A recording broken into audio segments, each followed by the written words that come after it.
శ్రీకృష్ణ పరివార్ సేవా సంఘం ఆధ్వర్యంలో గీతా యజ్ఞం నిర్వహించడం జరిగిందని శ్రీకృష్ణ పరివార్ సేవా సంఘం ఫౌండర్ పెద్దిబొట్ల సుధామాధురి పేర్కొన్నారు.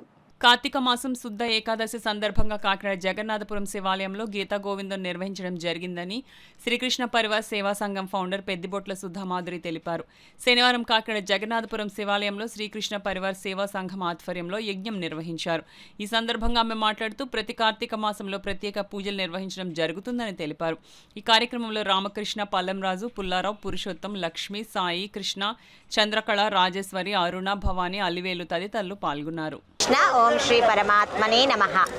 ఈ రోజున కాకినాడ జగన్నాథపురం శివాలయంలో మా శ్రీకృష్ణ పరివార్ సేవా సంఘం తరపున గీతా యజ్ఞాన్ని నిర్వహిస్తూ ఉన్నామండి. ఈ కార్యక్రమాన్ని కార్తీక శుద్ధ ఏకాదశి సందర్భంగా మేము చేపట్టాము.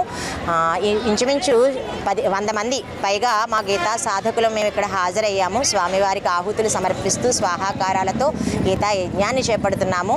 ఇది చాలా పురాతన దేవాలయం. ఇక్కడ మా సేవా సంస్థ ద్వారా ఈ గీతాయజ్ఞం నిర్వహించడం ఎంతో సంతోషంగా ఉంది. హరే కృష్ణ.